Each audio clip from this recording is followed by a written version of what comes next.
देखिए अब हम लोग समरूप आकृतियाँ के एक सर्वांशम भी स्टेप है। तो सर्वांशम किसको कहा जाएगा? तो दो ज्यामितीय आकृतियाँ सर्वांशम कही जाती हैं। कब? जब उनकी आकृतियाँ समान होनी चाहिए और जो माप है वो भी समान होनी चाहिए। आकृति का मतलब त्रिभुज हो तो दोनों त्रिभुज एक जैसा, वृत्त हो तो दोनों वृत्त एक जैसा, वर्ग हो तो वर्ग एक जैसा, आकृति सेम लेकिन माप भी सेम होना चाहिए। सेम का मतलब होता है, देखिए एक कोई वस्तु पूरा का पूरा उस वस्तु को ढक दे। जैसे ये हमारा एक सूर्य है, अगर ये सूर्य अगर इसको चंद्रमा ढक देती है पूरा का पूरा, जैसे हम लोग चंद्र ग्रहण कहते हैं, अगर ये पूरा का पूरा इसे ढक देगा, जैसे कोई वस्तु है इसको लाइए, प्रकाश इधर से दीजिएगा ना तो यहाँ पर रखिएगा ना तो लाइट जब पड़ेगा तो ये पूरा का पूरा इसको ढक देगा। ठीक है, समझ रहा ना? जैसे आपको यकीन नहीं होगा, थोड़ा सा वहाँ पर दीजिए, वहाँ पर देखिए नीचे गिरा हुआ एक चीज़, हाँ वो आकृति गोल वाला, हाँ दीजिए। जैसे देखिए आप इसको देख रहे होंगे ना, ये पूरा का पूरा जैसे कैमरा पाइएगा ऐसे पूरा का पूरा ढक लेगा। ठीक है ना? उसी प्रकार से जब इसके सामने यहाँ रखिएगा ना तो इसका जब छाया जो बनेगा ये पूरा का पूरा इसको ढक देगा। तो जब कोई वस्तु पूरा का पूरा ढक देता है तो उसकी माप और त्रिज्या माने माप और उसकी लंबाई या उसकी चौड़ाई यानी माने आकृति और माप सेम हो जाता है, हूबहू एक जैसा, जिसको हेम शकल बोलते हैं ना, वह समझिए सर्वांशम है। सर्ग में देखिए सर्वांशम माने उसकी माप और आकृति सेम हो जाए, हूबहू एक जैसा शकल। जैसे वृत्त अगर 5 सेमी का होगा, 5 सेमी का होगा तो एक और वृत्त 5 सेमी का होना चाहिए। ठीक है ना? हालांकि छोटा बड़ा आकृति में दिख रहा है, अब तो इतना हमको कन्फर्मेंट नहीं हो रहा है फिगर पर यहाँ तो, लेकिन आप ध्यान दीजिएगा ये 5 से त्रिज्या सेम होना चाहिए। थोड़ा इसको हल्का छोटा कर देता हूँ। ये आपका 5 सेमी का समान त्रिज्या है तो इसको हम कहेंगे समरूप, सॉरी सर्वांशम कहेंगे, मिस्टेक हो।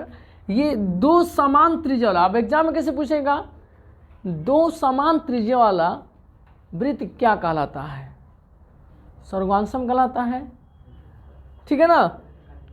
नेक्स्ट आइएगा, दो त्रिभुज, देखिए दो समबाहु त्रिज्या वाला, देखिए ये दो समबाहु त्रिभुज है, मैंने दो को समबाहु त्रिभुज बनाया, लेकिन ये दो समबाहु त्रिभुज 5 सेमी वाला है, इसीलिए ये सर्वांशम हो जाएगा।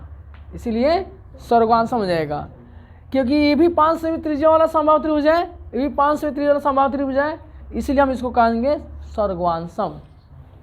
हाँ, पिछले वाला वीडियो में बताया था कि ये समबाहु त्रिभुज समरूप होता है।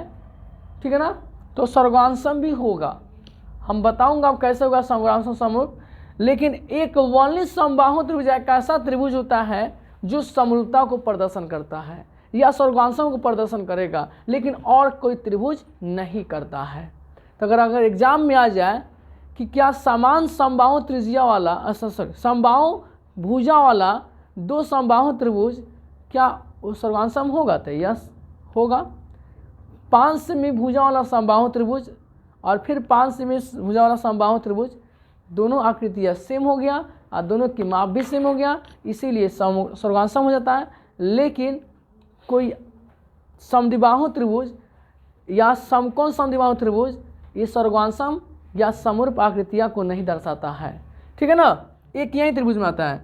उसी तरह से एक वर्ग आइए, वर्ग जो होता है 5 सेमी भुजा वाला वर्ग, दो को 5 सेमी भुजा वाला वर्ग है, ये आपको दर्शा जाए। हालांकि 5 सेमी बार लिख रहा हूँ, 5 सेमी ना होगा 4 सेमी हो सकता है। तो ये दोनों सेम आकृति है, जिसके माप भी सेम है। 4 सेमी भुजा वाले 4 सेमी भुजा वाले वर्ग क्या कहलाएगा, या जिसकी भुजाएं 4 सेमी हो और वैसी दो आकृतियाँ हो तो क्या कहलाया जाएगा, तो आपका वह सर्वांशम कहलाया जाएगा। सर्वांशम समझ में आ गया? अब ध्यान दीजिएगा, सर्वांशम जब समझ गए तो एक और हम लोग स्टेप समझेंगे, समरूप और सर्वांशम में संबंध। अभी मैं देख रहा हूं कि समरूप में क्या था कि उसकी आकृति सेम था, माप अलग था, ठीक है। और यहाँ सर्वांशम में देख रहा हूं कि जब एक वस्तु दूसरे को ढक दिया, यानी आकृति भी सेम और माप भी सेम। इसका मतलब ये हुआ कि जो आकृति अगर सर्वांशम है वो आकृति आपका समरूप भी होगा, ठीक है ना। लेकिन जो आकृति समरूप होगा वो सर्वांशम नहीं होगा। अब कहेंगे कि ये क्या, ये समरूप है, तो एकदम है, क्योंकि ये माप सेम है। तो माप सेम हो या ना हो, उसकी भुजा समानुपाती होती है, जो हम अगले स्टेप में बताऊंगा। तो यहाँ पर आकृति सेम है, आप भुजा समानुपाती हो जाने से ये आकृतियाँ क्या हो जाती है, समरूप भी हो जाती है। लेकिन समरूप आकृतियाँ जो होती है ना वो सर्वांशम नहीं होती है, क्योंकि आकृति सेम रहता है लेकिन उसका माप अलग दर्शा देता है, इसीलिए वो सर्वांशम नहीं बन पाता। लेकिन सर्वांशम आकृतियाँ वो समरूप हो जाती हैं। तो आपसे एग्जाम में पूछ देगा कि क्या सर्वांशम आकृतियाँ समरूप आकृतियाँ कहलाती हैं, तो एकदम, ठीक है ना। इसलिए कि ये आपको ये समरूप दर्शा दिया है, ठीक है ना। ये सर्वांशम तो है, ये समरूप भी है, क्योंकि आकृति भी सेम है और माप भी दे रहा है, ठीक है ना। तो समरूप होने के लिए माप का बराबर होना कोई ज़रूरी नहीं है, लेकिन सर्वांशम होने के लिए माप का होना जरूरी है। समझिए, एक वस्तु दूसरी वस्तु को ढक रहा है तो उसको सर्वांशम कहते हैं। अपनी भाषा में जब एक वस्तु दूसरे को ढक देती है तो उसको हम कहते हैं सर्वांशम। जब एक वस्तु दूसरे को नहीं ढकेगी तो उसको कहेंगे हम समरूप, लेकिन आकृति सेम होना चाहिए। बच्चों समझ में आया? चलिए, इतना आप समझ गए तो ये सर्वांशम आ गया। अब है कि कौन आकृतियाँ समरूप नहीं होगा, यानी असमरूप आकृतियाँ, कौन आकृतियाँ आपका असमरूप होगा। तो आइए हम देखते हैं यहाँ पर कौन आकृतियाँ आपका असमरूप होगा, मतलब समरूप नहीं होगा, न सर्वांशम में होगा। तो डिफकल्ट आकृति लीजिए, जैसे कि एक आयत ले लिया, एगो माने वर्ग जैसा दिख रहा है, वर्ग ले लिया, एक वर्ग लिया, एक वृत्त लिया। माने वर्ग भी 4 सेमी का दिया है, वृत्त भी 4 सेमी का दिया, त्रिज्या 4 सेमी त्रिज्या वाला दिया है। तो क्या त्रिज्या से इसका त्रिज्या वर्ग की त्रिभुजा से सेम हो जाता है। तो क्या बच्चों को डिफिकल्ट दिख रहा है क्या चीज़ है? तो आपको नजर आ रहा होगा कि ये वृत्त है, ये वर्ग है। तो हम अभी आपको समझाएं कि वृत्त जो होता है और वर्ग जो होता है वो आकृति सेम नहीं होता है। इसका त्रिज्या और इसका भुजा सेम है लेकिन आकृति सेम ना है, इसीलिए ये आपका दो आकृतियाँ असमरूप कहलाएगी।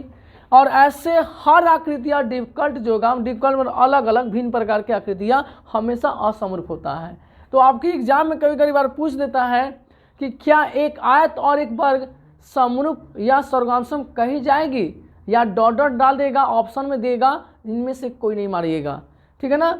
इस तरह से आपका ये सर्वांशम और समरूप में संबंध और ना होने वाला कौन आकृति होगा, तो इस तरह से आएगा। अब कहेगा एक त्रिभुज ले लीजिए, एक प्रकार के समबाहु त्रिभुज है जिसकी भुजाएं 5 सेमी दिया है, जिसका भुजाएं 5 सेमी दिया है। और एक त्रिभुज ऐसा है जो ये विषमबाहु त्रिभुज है, ये है समबाहु त्रिभुज, समबाहु, और ये है समद्विबाहु, मान लीजिए समद्विबाहु। आप कहिएगा क्या ये दोनों त्रिभुज समरूप होगा, तो एकदम कहिएगा नहीं होगा, इसलिए कि समबाहु त्रिभुज अगर यदि होता तब हो जाता, ठीक है ना। तो ये समबाहु त्रिभुज नहीं है, समद्विबाहु है, तो इसलिए समरूप आकृतियाँ नहीं है। अब एक और ऐसे ही पूछ देगा, देखिए ये आपका एक त्रिभुज है, ये भी समद्विबाहु है, समद्विबाहु, ठीक है ना। और ये भी एक प्रकार का समद्विबाहु त्रिभुज है, समद्विबाहु, ठीक है ना।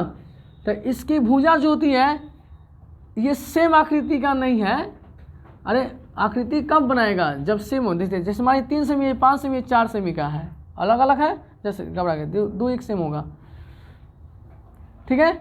और ये हो जाएगा 4 सेमी, 4 सेमी, ये 5 सेमी, ये दो समद्विबाहु त्रिभुज बनाया। तो देखिए दो समद्विबाहु त्रिभुज तो बना, लेकिन ये आकृति सेम है, माप सेम नहीं हुआ। कभी माप सेम होगा तो आकृति सेम नहीं होगा।